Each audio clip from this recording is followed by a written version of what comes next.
Buenas tardes, soy Chama Iborra, responsable de comunicación de Arenales Red Educativa. Os damos la bienvenida a esta sesión online en la que vamos a tratar de analizar en profundidad la reforma de la Ley de Educación y sus efectos, en particular en la escuela concertada.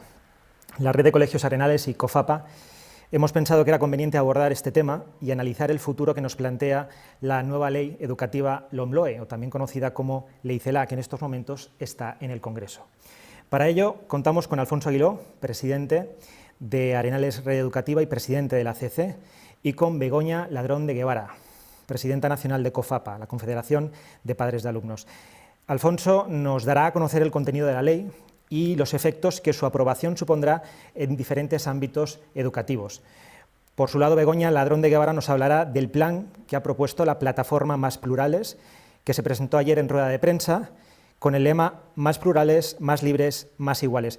Encontraréis en la parte inferior del visor de YouTube un enlace directo a la web donde se explica toda la campaña. Durante la sesión podréis ir formulando preguntas a Alfonso o a Begoña a través del chat que hemos habilitado a la derecha de vuestras pantallas. Cuando acaben sus exposiciones habrá un tiempo para que respondan todas las preguntas posibles. Sin más dilación, damos paso a Alfonso y después será el turno de Begoña. Muy buenas tardes. Pues me alegra mucho tener la oportunidad de hablar a todos con ocasión de este escenario nuevo que se ha planteado con la nueva ley de educación. Y he preparado una presentación porque pensaba que era muy interesante a la hora de hablar del derecho a la educación y de la libertad de educación, hacer un pequeño repaso histórico de la historia del derecho a la educación y de cómo se ha ido planteando. Porque la escuela tal como hoy la conocemos es algo que empezó más o menos en el siglo XVI, que se fue desarrollando, tuvo un papel muy importante en las congregaciones religiosas y pues allá por el siglo XIX la escuela pues no había llegado a tanto como fue después, pero ya estaba bastante presente y era sobre todo pues congregaciones religiosas, corporaciones municipales y pequeñas iniciativas privadas, y fue por entonces cuando nació el Estado moderno, con motivo de la llegada de la Ilustración, cuando la educación pasó a ser un servicio regulado por los poderes públicos y pasó a ser como un objetivo para el Estado. Por eso la escuela en el siglo XIX se vio desde el principio, de hecho el Estado vio en la escuela una oportunidad de contribuir a la formación del Estado, de lograr que se creara pues, una lengua nacional, una formación común a todos y que sirviera también para formar a los equipos que llevaban la administración pública, y ya se empezó a desarrollar tal como la conocemos ahora, con un currículum obligatorio para todos, una serie de niveles educativos y de planes de estudios, una clasificación, podríamos decir, un poco industrial ya por edades, por aulas numerosas, y con una idea de esta manera conseguir alfabetizar la población, crear un sentimiento de pertenencia al Estado y de una lengua oficial que permitiera ese desarrollo. De esa manera el protagonismo del Estado fue cada vez mayor y esto hizo que las escuelas, hubo un momento en el que empezaron a reclamar autonomía porque se sentían invadidos por el Estado, y entonces es cuando nace el concepto de libertad de enseñanza. Hasta entonces era una cuestión que tampoco se debatía porque era una evidencia, todo el mundo tenía toda la libertad que quisiera para dedicarse a la enseñanza y para enseñar a cualquiera. Y es entonces cuando se empieza a desarrollar los derechos en el ámbito escolar, y sobre todo aparecieron dos derechos. Uno es el derecho a la creación de centros y la libertad de cátedra. Los dos siguen muy presentes. La libertad de creación de centros tuvo siempre también un carácter ambivalente, porque por un lado se reclamaba para poder crear escuelas laicas en estados confesionales y al revés, para poder hacer escuelas confesionales en estados laicistas. Y luego la libertad de cátedra también tuvo como dos vertientes. Por un lado, a todo el mundo le repugnaba la idea de que el Estado impusiera una verdad oficial obligatoria a través del profesorado, y por otra, los centros también querían, al tener un ideario, pues que los profesores respetaran ese ideario que es el que se anunciaba a las familias.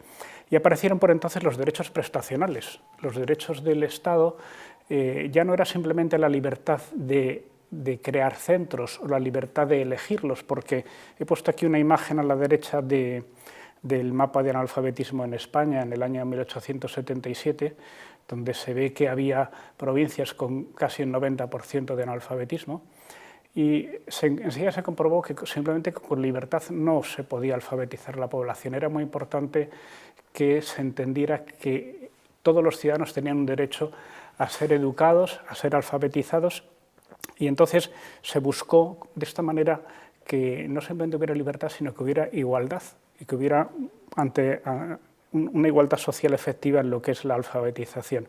Y fue como también se impuso la educación, la escolarización obligatoria.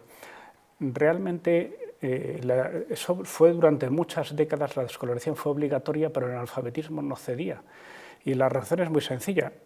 Por una parte, no todos enviaban a sus hijos a la escuela, aunque era obligatorio, y por otra, la escuela tampoco era muy eficiente, porque se pasaban años y años y seguían sin saber leer. Y fue la revolución industrial quizá la que tuvo un papel muy importante en el impulso, como hacía falta una mano de obra que estuviera más cualificada, tuvo un gran impulso para ese desarrollo. Y doy un salto ya hasta después de la Segunda Guerra Mundial, que es cuando se desarrollaron lo que se llaman los derechos de segunda generación, que eran todos los relacionados con el derecho al trabajo, a la vivienda, a la educación, a la sanidad, y se puso mucho empeño en que esos derechos no recortaran las libertades públicas. Hasta entonces se desarrollaron sobre todo los derechos como sociales y políticos de primera generación, que es cuando hubo todo ese desarrollo del derecho a la libertad de expresión, de circulación, de religión, de sufragio universal, etc. Y entonces surgieron estos otros, y surgieron en buena medida como consecuencia de los horrores de la Segunda Guerra Mundial. Digamos que se creó un sentir universal de que había que evitar que los poderes públicos pudieran adoctrinar a la población. Y para eso se consideró que era muy importante que toda la población pudiera acudir a escuelas plurales. Y, lógicamente, para que esa pluralidad fuera real, esas escuelas tenían que estar financiadas, porque si no estaban financiadas, tenían libertad para elegir solamente los que tenían dinero. Y el principio básico que se consagró con aquellos derechos es que el acceso a la plural de educación tenía que ser accesible a todos, tuvieran recursos o no. Y también, precisamente por esa lucha contra el adoctrinamiento de los poderes públicos, surgió con mucha fuerza la idea de que la educación que reciban los hijos tenía que ser respetuosa con las convicciones morales y religiosas y después pedagógicas de los padres. Y es cuando el derecho, como hasta entonces un poco, podríamos decir, cuantitativo, de derecho a tener un puesto escolar y derecho a recibir una escolarización, derecho y obligación, pasó a ser más cualitativo. No basta con que me pongan una silla, un pupitre en una escuela y con eso mi derecho está satisfecho. Mi derecho es poder elegir una escuela conforme a mis convicciones. Y eso pasó a todas las constituciones y a todos los tratados internacionales a partir de la Segunda Guerra Mundial. Y eso hizo que de modo general en todo Occidente se financiara la enseñanza privada, porque se consideró la mejor forma de lograr que la sociedad fuera plural. Porque si la educación es plural, la sociedad es plural y es una garantía de pervivencia de la democracia. Si la educación está toda en manos del Estado, el riesgo de que el Estado lo emplee con unas intenciones de adoctrinamiento es muy alto. Y esta forma de subvencionar la enseñanza privada para lograr esa pluralidad tuvo muchas fórmulas. He puesto aquí un mapa de Europa. Yo he tenido oportunidad de conocer los sistemas de casi todos los países y son muy variados. En todos hay una financiación, en unos casos es financiación por aula, en otros por alumno, en unos es según la renta, en otros es fijo, en unos costean los edificios, en otros no. En todo caso, siempre lo que se busca es que los poderes públicos intervengan en lo que es la educación del país para garantizar la pluralidad y la igualdad de acceso. Y no basta con abandonarlo al poder del mercado. Hay gente que piensa que cuando hablamos algunos de libertad pensamos que es algo que lo va a regular el mercado. No, los poderes públicos tienen mucho que hacer, porque tienen que lograr que el sistema sea de mucha calidad, de mucha pluralidad y de acceso en igualdad de oportunidades. Y esta pluralidad también exige calidad. Y un descubrimiento también que se produjo en aquellas épocas y que se mantiene y está muy estudiado es que esa pluralidad genera, digamos, como una concurrencia de ofertas educativas que hace que se mejoren unas a otras. Y está muy estudiado que el hecho de que haya una enseñanza privada, concertada, importante, bien arraigada, es una gran ayuda para el desarrollo de la escuela pública. Y quedó muy claro con todo esto que la pluralidad de la educación era necesario porque si no se troquelan los modos de pensar.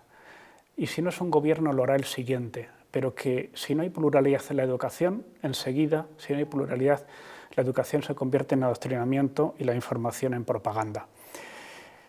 Y bueno, me parece importante porque con el debate de la ley de educación, y ya voy aterrizando un poco en la ley de la que queríamos hablar hoy, se dice que la concertada en España existe porque es más barata. Es verdad que es más barata. Al erario público le cuesta como la mitad de un puesto escolar en la enseñanza concertada respecto a lo que le cuesta la enseñanza pública.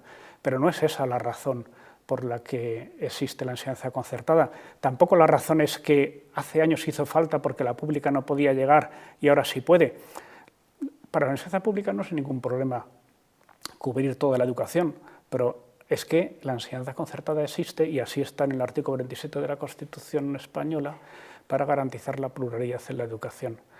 Y efectivamente es una gran cosa que sea mucho más barata y que sea muy eficiente, pero no es esa la razón de su existencia. Igual que la pluralidad de partidos políticos o la pluralidad sindical, la razón no es que el Estado no pudiera hacer un partido único. Claro que lo podría hacer, ya lo hemos vivido en este país durante unas décadas.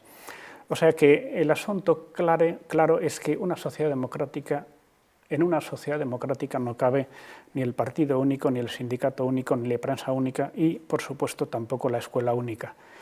Y, bueno, la iniciativa privada pues, gestiona el espacio político y el sindical con financiación pública. Esta mañana hemos tenido el pleno del Consejo Escolar del Estado, Begoña también estaba, y en el discurso que todas las organizaciones hacen al principio ha habido bastantes que han cargado contra la enseñanza concertada, diciendo que esto de financiar negocios particulares con dinero público pues es una vergüenza, y yo me he visto la obligación de recordarle, pues ustedes, las organizaciones que ustedes representan, son organizaciones privadas sostenidas con dinero público.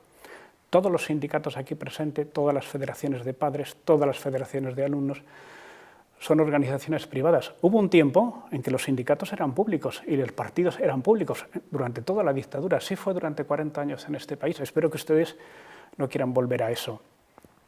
Y si las entidades privadas sostenidas con dinero público son las que conforman el juego político, el juego sindical, son las que tienen que estar presentes en la educación.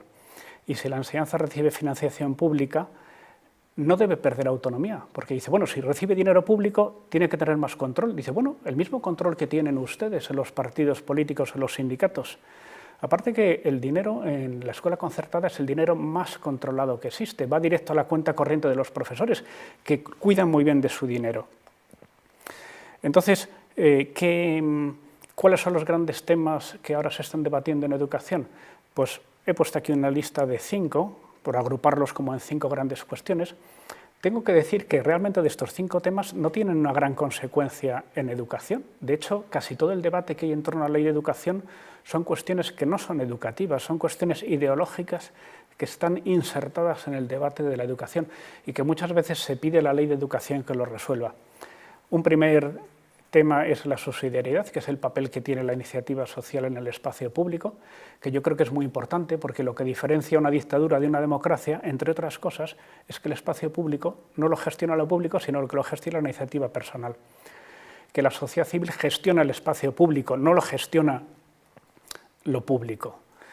Y otro gran tema es la laicidad, que se manifiesta en muchas cosas, en la asignatura de religión, en la pluralidad de modelos, en que no haya imposiciones ideológicas transversales, ¿no? Porque hay muchas veces que la gente dice, no, como este es un país aconfesional, no puede estar ni tu religión, ni la tuya, ni la otra, tiene que estar la mía, que es la que impone el gobierno. Esto tampoco.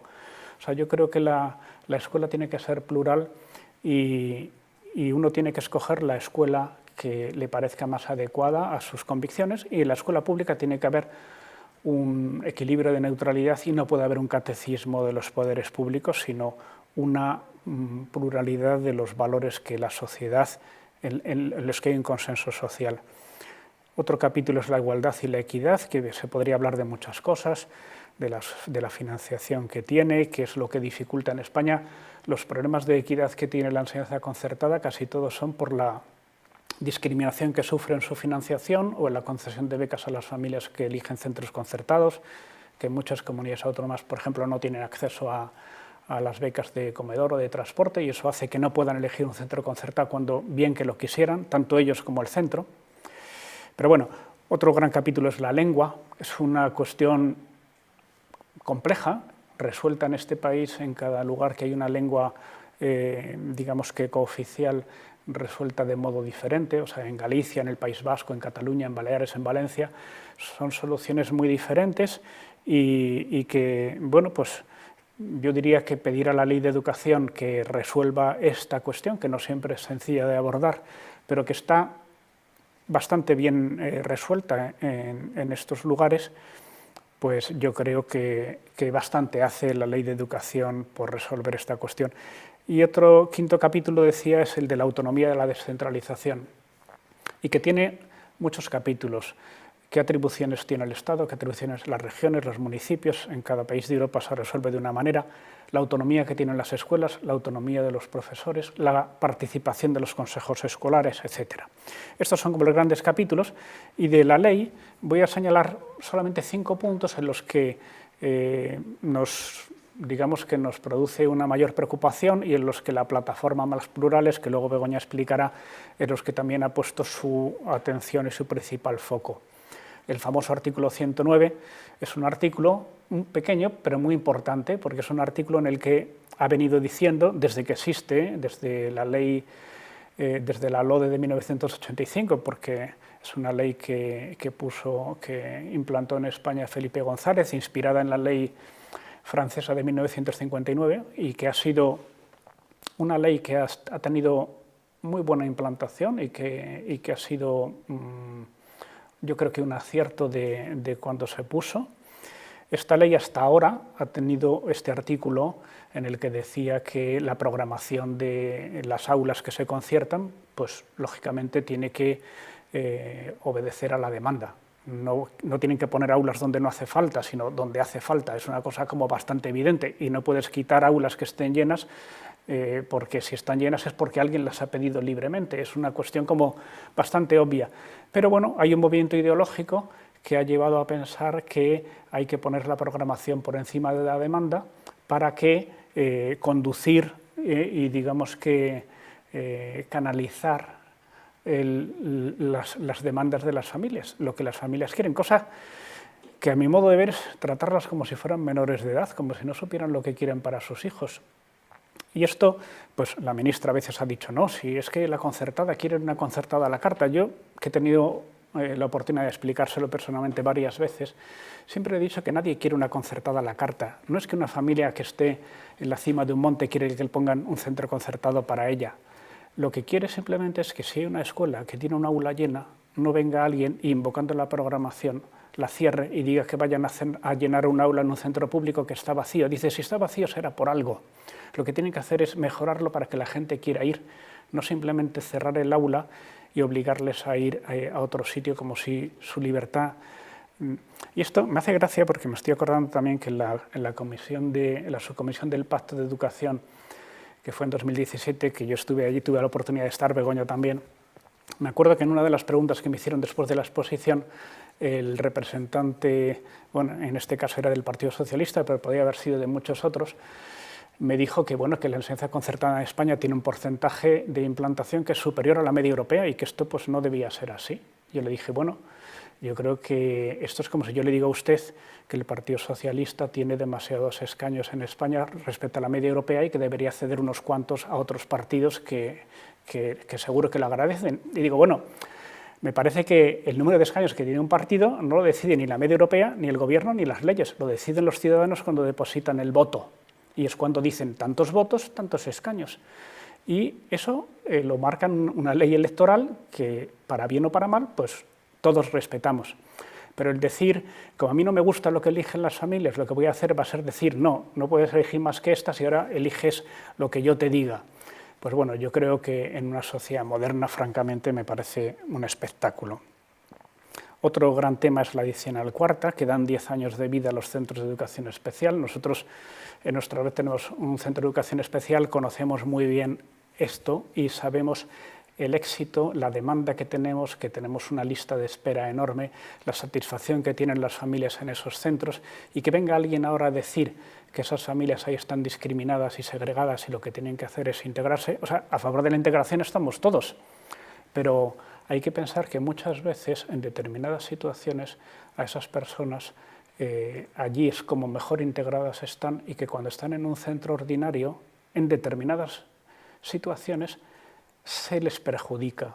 Y esto es para muy pocos. Hay 35.000 alumnos en enseñanza en educación especial de los 8 millones y pico que hay en España, o sea que es una pequeña minoría. ¿Por qué ir contra ellas? Lo que todos nos preguntamos. Otro tema es la adicional 25, que es también una carga de profundidad contra la educación diferenciada. Además, claramente contra el Tribunal Constitucional, porque lo pongo aquí a continuación, porque esta enmienda, este proyecto en este artículo ha sido empeorado aún con otra enmienda de PSOE y Podemos, y he puesto aquí a la izquierda la sentencia del Tribunal Constitucional, que todos podéis consultar en Internet, donde viene a decir que la enseñanza diferenciada no discrimina, y puesto que no discrimina, no debe ser discriminada en la financiación. Entonces, nos llama también la atención que pongan este artículo claramente inconstitucional, y además que lo saben, porque nos lo dicen. Pero bueno, es una forma de populismo que es lo que un poco nos indigna un poco. La disposición final primero, pues también quieren que haya un concejal en el consejo escolar. Yo digo, hombre, yo no tengo nada contra los concejales, bendito sea Dios, estupendo, hacen una labor encomiable, pero yo entiendo que un concejal en un centro público, porque en España los centros públicos de primaria están sostenidos por los ayuntamientos y es lógico que tengan ahí un concejal, pero en los centros donde no hay ningún tipo de colaboración, pues bueno, no tiene sentido que estén obligatoriamente. Otra cosa es que haya un programa de colaboración y se les invite a estar. Pero bueno, este tema yo también les he tenido oportunidad de decirles que según esta teoría, puesto que también recibe dinero público, en Ferraz también reciben dinero público, deberían tener al concejal de Argüelles ahí en su ejecutiva, ¿no?, que les asesore un poco en su trabajo. Yo creo que no tiene mucho sentido. Otro gran tema es la asignatura de religión. Los obispos, la Conferencia Episcopal ha hecho una propuesta, me parece que muy valiente, muy acertada, de una solución de largo plazo para la asignatura de religión, que también nosotros reclamamos que sea aceptada por el Gobierno, y que, repito, que no es un privilegio. En prácticamente todos los países de Europa hay enseñanza de religión, de oferta pública por parte de los centros, de oferta obligatoria por parte de los centros y de suscripción voluntaria por parte de los alumnos. Hay otro asunto que nos preocupa, de los artículos 86 y 87, que se refiere a que quieren que se centralice la asignación de plazas de los centros, lo cual nos preocupa mucho porque tenemos sobrada experiencia de que esos procedimientos son muy opacos y no respetan la voluntad de las familias.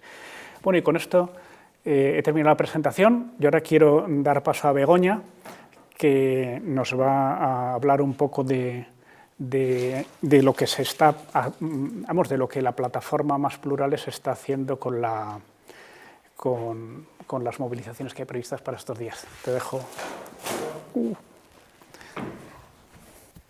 Bueno, muchísimas gracias, Alfonso. Y bueno, muchísimas gracias a todos. A ver, voy a poner esto lo primero. Un minuto.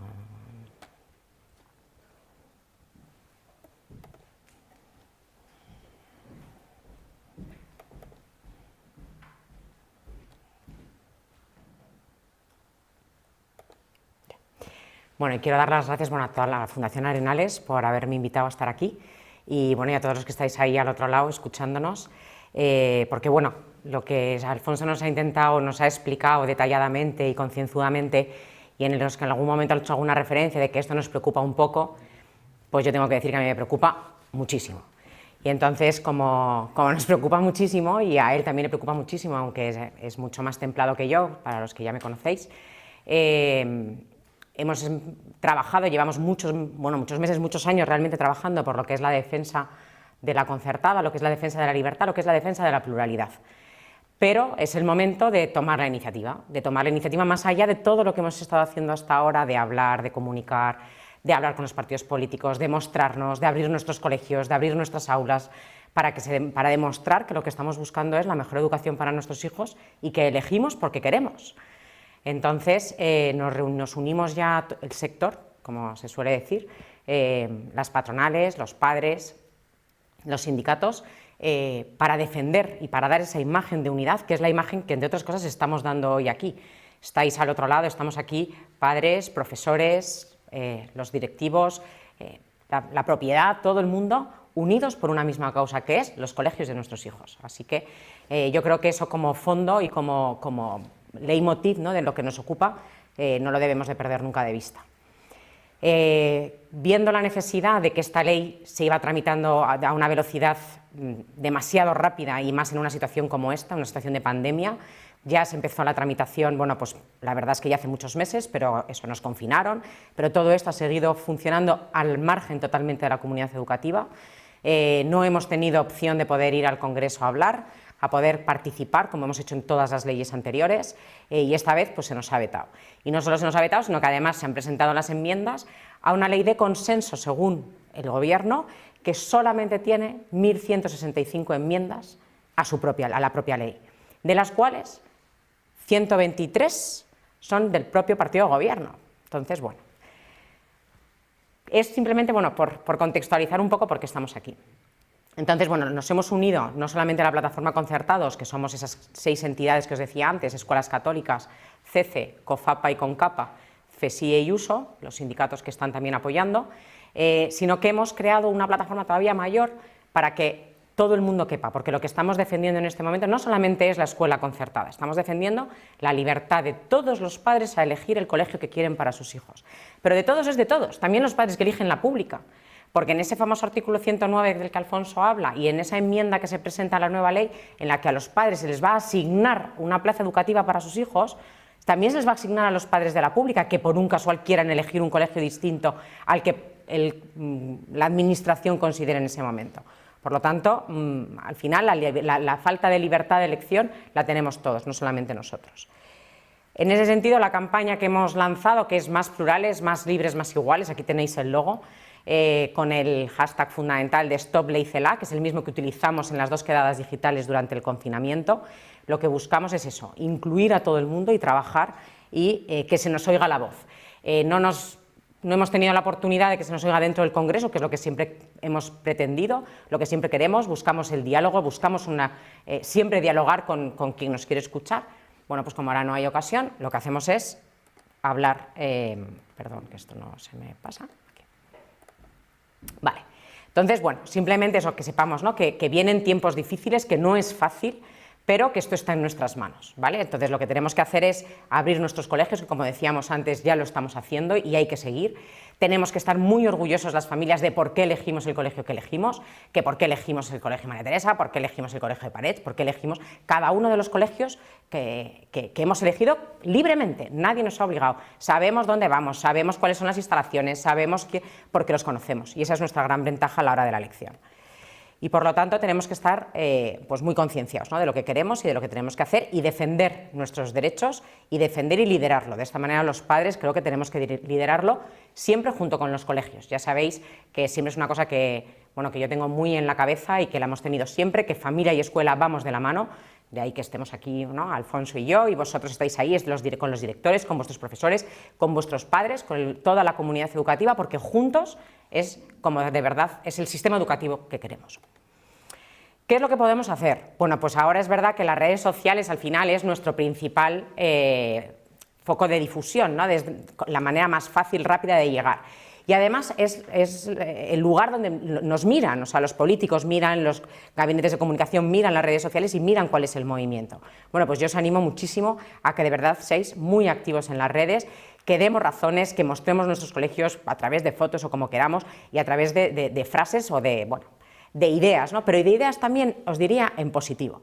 Tenemos que ser muy propositivos, no queremos atacar a nadie porque, ojo, no vamos contra de nadie. Esto no se trata de pública o concertada, nos quieren atacar, nos quieren enfrentar y nosotros no nos van a encontrar ahí, no nos vamos a enfrentar a ellos. Queremos la mejor escuela pública y queremos la mejor escuela concertada.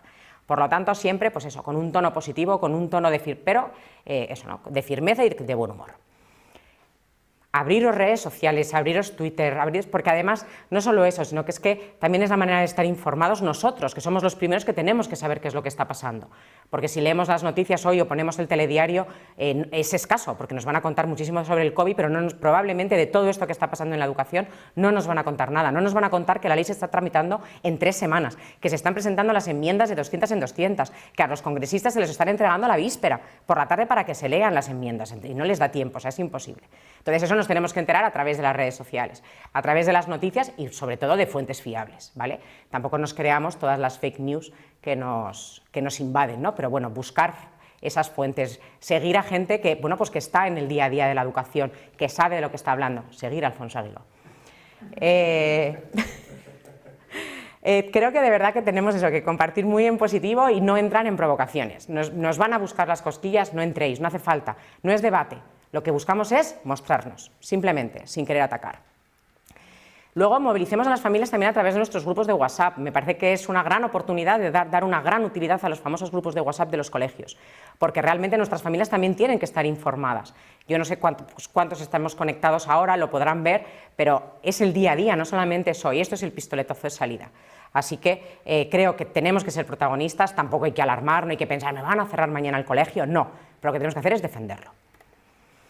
Y por lo tanto esto es empezar a trabajar ahora, pero sin cansarnos. Esto no es tampoco para 3 semanas, no es para un mes, que es lo que se va a tardar en tramitar la ley. Esto ahora es para siempre, ¿vale? La unidad tiene que ser para siempre, mostrar nuestros colegios tiene que ser para siempre. Y que elijamos el colegio que elegimos porque nos da la gana y porque queremos, es hoy y cada uno de los 1 de septiembre que elegimos el nuevo colegio.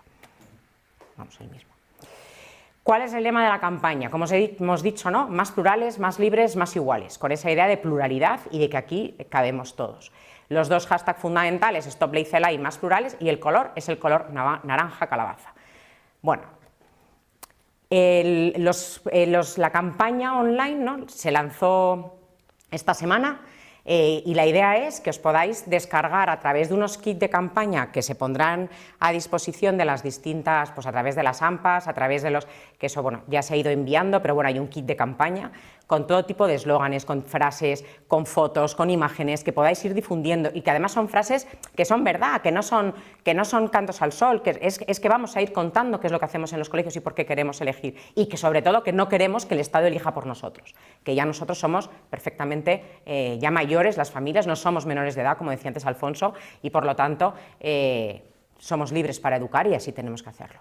Los 3 perfiles fundamentales de las redes sociales que tenemos, el de Instagram, Facebook y Twitter, todos con el @másplurales.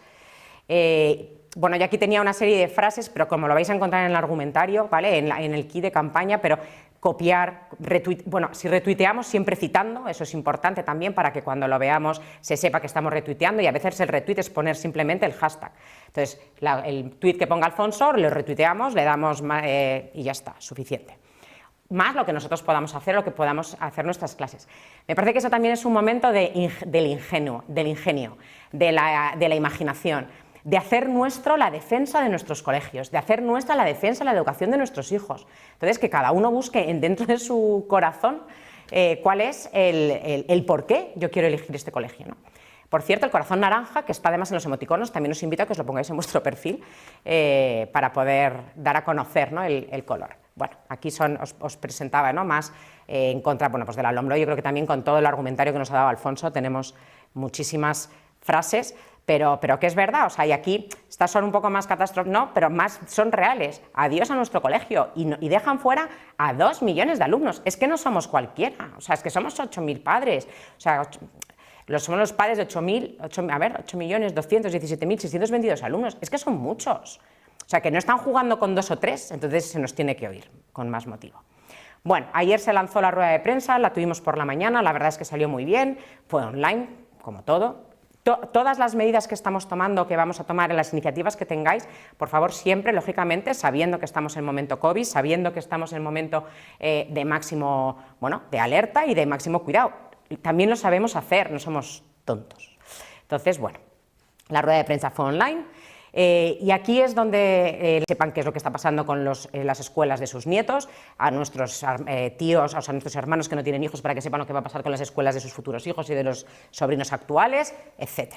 Y incluso nuestros propios hijos mayores de 15 años. difundirlo por grupos de WhatsApp, difundirlo. Yo estoy descubriendo, la verdad, que la gente, bueno, no sé si es que tiene mucho tiempo o qué, pero por ejemplo, los estados de WhatsApp, cosa que yo nunca había utilizado, la gente los mira. Entonces también ahí lo utilizamos, o sea, son 24 horas lo que dura, bueno, pues ahí cada día un mensaje en el estado de WhatsApp y así el que lo ve, pues en Twitter, las historias en Instagram, las fotos de Twitter, bueno, pues ahí vamos lanzando y estamos también generando cultura, o sea que también pensemos que estamos en esa línea. La idea es que los miércoles hay una concentración en los colegios. Yo aquí os diría también imaginación al poder a los padres y a los directores. Aquí, lógicamente, esto tiene que ser en conjunto, tenemos que ir unidos y, por lo tanto, ver qué podemos hacer los miércoles a la salida del colegio para que se nos oigan. Iba a decir lo del silbato, no se puede silbar, no podemos tener un silbato porque contagia el COVID.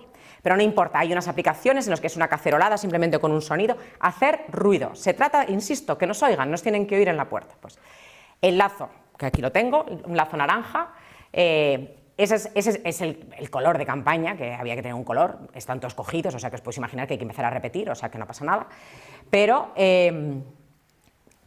si se puede poner un lazo en el colegio, un lazo en los coches, el naranja, el corazón naranja en nuestro perfil de Twitter, en nuestro perfil de Instagram, en los WhatsApps cuando nos mandamos un besito, ponemos un corazón naranja, lo que se nos ocurra, pero que nos recordemos que estamos en este momento. Y luego, como os decía, los miércoles, ese encuentro que podemos tener en la puerta al colegio, a la salida, en el que hacemos todos más ruido, foto y subida a Instagram, foto y subida a Twitter. Insisto, nos tienen que oír en Alcalá 30. Entonces, para que nos oigan en Alcalá 30 y para que nos oigan en el Congreso, hay que chillar mucho, ¿vale? Y sobre todo tenemos que buscar el canal, y como el canal es ese, pues a las redes de comunicación, a las redes sociales. Insisto, con el hashtag y con el arroba más plurales, ¿vale? Que también hay que ponerlo, porque si no, no nos llega la campaña y no se entera. Vale, luego las concentraciones. Hemos pedido para hacer concentraciones en la puerta al Congreso, en principio los martes. Bueno, el primer martes ya no va a ser muy factible, lo vamos a seguir intentando. Eso es reducido, eso simplemente es que sepáis que somos. Ahí hay que ir muy poca gente, entonces, pero bueno, vamos a ir también a la puerta al Congreso para que también nos escuchen, ¿no? Entonces, estar también, bueno, más o menos atentos.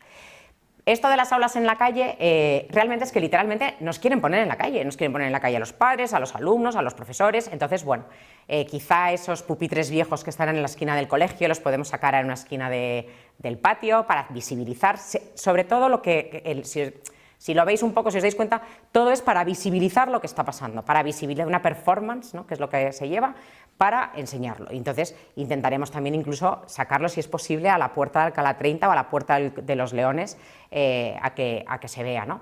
Y esto en cada colegio, en cada lugar, en cada ciudad, esto es para toda España, o sea, necesitamos que desde el último rincón de Burgos, o en el último rincón de León, o desde el último rincón de Parets, nos escuchen, os escuchen, o sea, todo tiene que confluir, o sea que hay que gritar muy alto, y cuanto más lejos estéis, más alto. Y en eso, por favor, creo que también es fundamental la unidad con los colegios vecinos, porque todos están en la misma casuística, los colegios de escuelas católicas, los colegios, todos a una, porque estamos todos a una, nos va mucho en ello. Como os digo, imaginación, ¿vale? Aquí ya, cuanto más creativos seamos, si es que a creatividad no nos va a ganar nadie, creo, porque es que somos perfectamente capaces de hacer muchísimo más de lo que se nos ha podido ocurrir a nosotros desde la campaña. Así que os dejamos imaginación porque esto es de todos. Muchísimas gracias. Bueno, yo creo que ahora ya preguntas, lo que queráis. Vale. Fenomenal.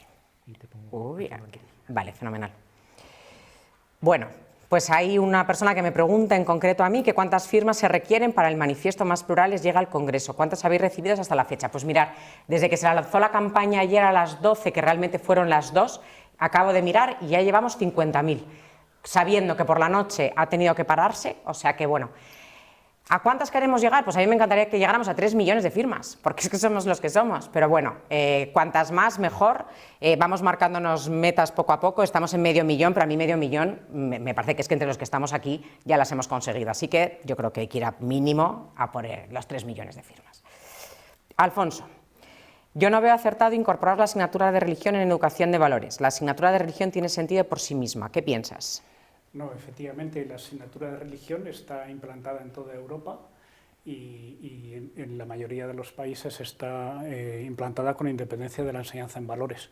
De hecho, la propuesta que ha hecho la Conferencia Episcopal es crear un área de valores y cultura religiosa, o se podría llamar de cualquier forma, de manera que esté incluida también ahí la educación en valores, educación para la ciudadanía, y que la asignatura de cultura religiosa tenga una modalidad confesional que pueda ser de las 4 religiones, 4 confesiones con las que hay acuerdo en España, o sea, católica, evangélica, islámica o judía.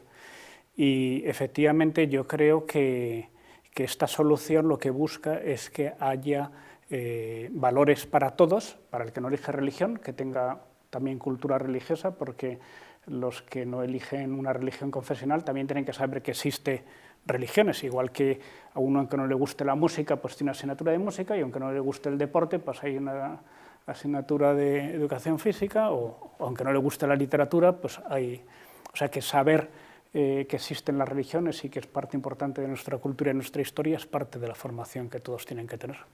Gracias. ¿Y algún argumentario más sobre por qué no discrimina la educación concertada? Bueno, yo creo que la educación concertada es la forma de que una sociedad sea plural. Puedo poner un ejemplo.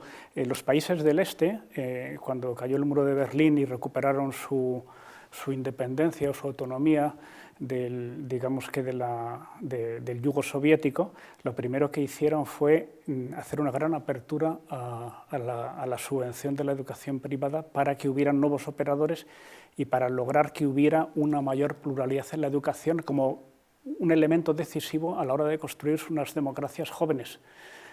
Lo primero que se plantearon es decir, para que aquí haya pluralidad, tiene que haber pluralidad en la escuela. Mira que no lo entienda todo el mundo, ¿eh? Mira que es fácil. Bueno, dice otra persona, dice, ¿la nueva ley plantea algún tipo de mejora para el profesorado o para los empleados de la concertada? Bueno, ha habido quejas muy intensas por parte de los sindicatos acerca de que ese tema, que es uno de los grandes temas, pues es una cuestión que ha quedado orillada. Porque yo creo que el debate se ha centrado mucho en cuestiones ideológicas, que no son ningún problema, porque creo que es evidente que el problema de este país ni es la religión, ni es la educación especial, ni es la educación diferenciada, ni son los consejos escolares, ni es nada de lo que está en debate, sino que, digamos, que se está hurtando el debate pedagógico y el debate de la mejora de la situación de los profesores, y nos lo han cambiado por un debate ideológico que no tiene ninguna lógica. Como la pregunta iba a los dos, yo te contesto que no hay ninguna mejora. Bueno, luego alguien me pregunta que cómo podemos movilizar a las familias de los colegios y hacerles entender que este debate educativo esconde detrás una cuestión cultural. Bueno, pues yo creo que para empezar, viendo esta sesión, que vean la primera parte de Alfonso y luego ya cuando estén un poquito ya calientes, que ya luego que vean la mía, pero sobre todo despertándoles, o sea, haciéndonos de verdad protagonistas. El que las familias elijan es porque quieren ser protagonistas, pues si eres protagonista te mojas. Y entonces que entiendan, y que esto no es yo elijo, dejo a mi hijo en el colegio y ahí se queda. Entonces yo sí que creo que esto es un cambio cultural, o sea, esto no es, porque es verdad que la tradición en España, la participación de la familia ni estaba ni se la esperaba, era puramente controladora, y yo lo entiendo. Entonces yo entiendo que tampoco tenemos así a lo mejor demasiada buena prensa, pero esto sí que hay que trabajarlo a futuro. A futuro hay que seguir trabajando para trabajar de la mano, para que las familias lo entendamos y en los colegios también aprendamos a trabajar en equipo. Luego me preguntan también qué propuesta habéis pensado para protestar, ir al Congreso, salir a la calle, ¿por qué no quedamos en hablar porque no nos podemos quedar en hablar y hablar solamente? No, claro, por eso estamos aquí. Hemos hablado muchísimo y, ojo, seguimos intentando hablar. No queremos cerrar el diálogo con nadie, ¿vale? Y, de hecho, seguimos en ello. Pero no hay que acabarlo. Entonces, efectivamente, hay que salir a la calle. Vamos a salir, va a haber esas concentraciones en la puerta del Congreso. Es verdad que la pena es que estamos en un estado de alarma. Si no, yo te garantizo que estábamos en la calle ya. O sea, la primera que tiene ganas de pancartas, podéis imaginar, soy yo. Pero desde febrero. Esto no es de ahora, y Alfonso lo sabe. Y en febrero ya hablamos. Pero claro, en febrero todavía el virus no estaba ni se le esperaba. Y entonces, claro, es que desde febrero han pasado muchísimas cosas. Entonces, bueno, vamos a hacer lo que podamos hacer. Yo os digo que la principal pancarta es la de las redes sociales. La principal pancarta es la que cada uno de vosotros podáis coger y podéis poner en la puerta de vuestro colegio, en vuestro coche. Eso es una pancarta. Pues y a partir de ahí seguiremos, ¿vale? Y os llegarán noticias. Sí, no puedo decir que la ley del 85 se consiguió mejorar y parar gracias a una gran manifestación en Madrid con más de 1 millón de personas, y yo diría que la manifestación que hoy toca es 1 millón de firmas en el manifiesto, o 2 o 3. Vale, luego te preguntan, ¿en qué estado se encuentra el proyecto de ley en el Congreso y cuáles serían los siguientes pasos que se deben dar? Esto nos lo preguntan a los dos, pero contesta tú que sabes más. Esta mañana nos han dicho que quieren tener la semana que viene las 2 reuniones de la mesa de la ponencia que falta. La semana siguiente sería la presentación en el Pleno de la Comisión de Educación y luego lo llevarán al Pleno del Congreso de los Diputados en cuanto puedan, previsiblemente a final de mes. Y su idea es que la ley esté terminada vaya al Senado y vuelva, esté terminada en el mes de marzo, y los decretos también los tienen preparados, o sea que no podemos perder un minuto. No tenemos tiempo, ¿vale? Entonces hay que correr y es para allá. Vale, yo creo que ya más o menos como la última pregunta, Alfonso, con la LOMLOE o la ley CELA hablamos de la 8ª ley educativa de la democracia. En 2018 se estuvo trabajando por un pacto educativo en el PSOE y Podemos, se levantaron de la mesa de negociación y ahora que están en el gobierno plantean una nueva ley. Me gustaría saber si el pacto ayudará en algo y si es así, si ves realista que se retome en un futuro.